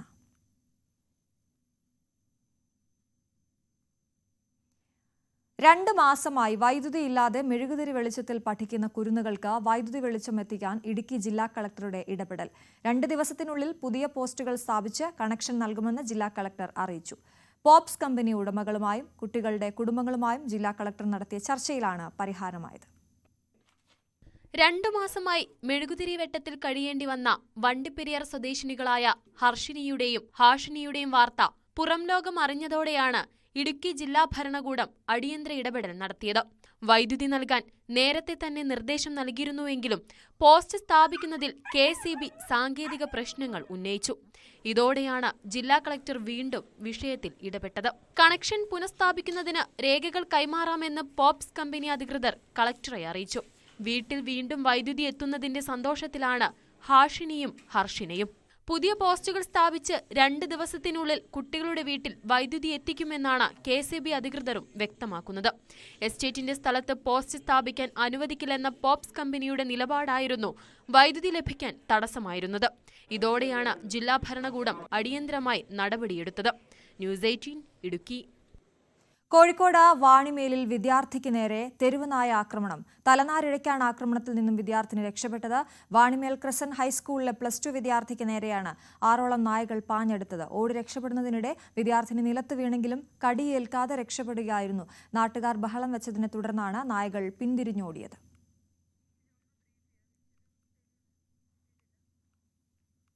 വലിയ പ്രശ്നമാണ് ഈ തെരുവുനായ ശല്യം. അവിടെ സ്ഥിരമായി ഇത്തരത്തിൽ തെരുവുനായകളുടെ ആക്രമണം ഉണ്ടാകുന്ന ഒരു പ്രദേശമാണ്. നേരത്തെ നമ്മൾ വാർത്തകൾ കേട്ടിട്ടുള്ളതാണ്. MS അനീഷ് കുമാർ വിവരങ്ങളുമായി ചേരുന്നു. അനീഷ്, 6 നായ്ക്കളോളം ഉണ്ടായിരുന്നു, ആക്രമിച്ചു എന്നാണ് അറിയുന്നത്. എന്തായാലും കുട്ടി നിലത്ത് വീണെങ്കിലും കടിയേൽക്കാതെ രക്ഷപ്പെട്ടു എന്ന് അറിയുന്നു. എന്തൊക്കെയാണ് വിവരങ്ങൾ? അശ്വതി, തീർച്ചയായും വളരെ അത്ഭുതകരമായി തന്നെ ആ കുട്ടി രക്ഷപ്പെട്ടു എന്ന് വേണം നമുക്ക് പറയാൻ. സ്കൂളിലായി പോകുന്നതിനിടെയാണ് ഈ വാണിമേൽ ക്രസന്റ് ഹൈസ്കൂളിലെ +2 വിദ്യാർത്ഥിക്ക് ഇത്തരത്തിൽ നായയുടെ ആക്രമണം ഉണ്ടായിരിക്കുന്നത്. ഈ കുട്ടി ഓടി പോയും ഈ നായകൾ കൂട്ടമായി വന്നപ്പോൾ കുട്ടി ഉച്ചത്തിൽ നിലവിളിച്ചുകൊണ്ട് ഓടുകയായിരുന്നു. ഇതിനിടയിലാണ് മറിഞ്ഞ് താഴേക്ക് വീണത്. പക്ഷേ ഭാഗ്യവശാൽ ഈ കുട്ടി വീണു കഴിഞ്ഞപ്പോൾ സമീപത്തു നിന്നുള്ള ആളുകൾ ഈ കുട്ടിയുടെ വലിയ ബഹളം കേട്ട് ആ പരിസരത്തേക്ക് എത്തുകയുണ്ടായിരുന്നു. ആ നാട്ടുകാരുടെ ബഹളം കേട്ടപ്പോഴാണ് ഒരുപക്ഷെ നായകൾ പിന്നോട്ട് പോയത് എന്ന് നമുക്ക് മനസ്സിലാക്കാൻ കഴിയുന്നു. എന്തായാലും ഈ കുട്ടി നിലത്ത് വീണെങ്കിലും നായകൾ വട്ടം കൂടി നിന്നെങ്കിലും കുട്ടിക്ക് കടിയേൽക്കാതെ രക്ഷപ്പെട്ടു എന്നാണ് ഏറെ ആശ്വാസകരം. കഴിഞ്ഞ ആഴ്ചയാണ് നമ്മൾ സമാനമായ രീതിയിൽ തന്നെയുള്ള മറ്റൊരു കാഴ്ച കണ്ടത്. അന്നൊരു ചെറിയ സ്കൂൾ വിദ്യാർത്ഥിയായിരുന്നു. ആ വിദ്യാർത്ഥിക്ക് നേരെ ഇതുപോലെ നായകൾ പാഞ്ഞെടുത്തപ്പോൾ ആ കുട്ടി എന്ന കയ്യിലുണ്ടായിരുന്ന സ്കൂൾ ബാഗ് ആ നായകളുടെ ദേഹത്തേക്ക് വലിച്ചെറിഞ്ഞ ശേഷമാണ് രക്ഷപ്പെട്ടു പോകുന്നത്. ഇതിനു മുമ്പ് ഇതുപോലെ തന്നെ ഒരു കുട്ടി ഈ നായകൾ ഓടിക്കുമ്പോൾ ഒരു മതിൽ തേടി രക്ഷപ്പെടുന്ന കാഴ്ചകൾ നമ്മൾ കണ്ടിരുന്നു. ഒപ്പം ദേഹമാസകരം നായയുടെ ആക്രമണത്തിൽ പരിക്ക് പറ്റി കുട്ടികളെ ആശുപത്രി പ്രവേശിക്കുന്ന അടക്കമുള്ള കാഴ്ചകളും കണ്ടു. എന്തായാലും ജില്ലയുടെ വിവിധ ഭാഗങ്ങളിൽ നിന്നായി പലപ്പോഴും ഇത്തരത്തിൽ തെരുവുനായ ആക്രമണത്തിന്റെ വാർത്തകൾ പുറത്തു വരുന്നു എന്നത് തന്നെയാണ് ഏറെ ആശങ്ക നൽകുന്നത്. എന്തായാലും വാണിമേലിൽ വിദ്യാർത്ഥിനിക്ക് നേരെ ഈ നായകൾ പാഞ്ഞ് എടുത്തുവെങ്കിലും ഈ കുട്ടി നിലത്ത് വീണെങ്കിൽ പോലും വലിയ ആക്രമണം കുട്ടിക്ക് നേരെ ഉണ്ടായില്ല, അല്ലെങ്കിൽ കുട്ടിക്ക് കടിയേൽക്കുന്ന ഒരു സാഹചര്യം ഉണ്ടായില്ല എന്നതാണ് ഏറെ ആശ്വാസകരം. ശരി, ആ ദൃശ്യങ്ങളിലേക്ക് ഒരിക്കൽ കൂടി പോകാം. പേടിപ്പെടുത്തുന്ന ദൃശ്യങ്ങളാണ്. നായകൾ ആ കുട്ടിക്ക് പിന്നാലെ ഓടുന്നത് കാണാം. കുട്ടി മറിഞ്ഞു വീഴുന്നു, പിന്നീട് നായകൾ തിരിച്ചു പോകുന്നതുമാണ് കാണുന്നത്. എന്തായാലും വലിയ അപകടത്തിൽ നിന്നാണ് കുഞ്ഞ് രക്ഷപ്പെട്ടത്.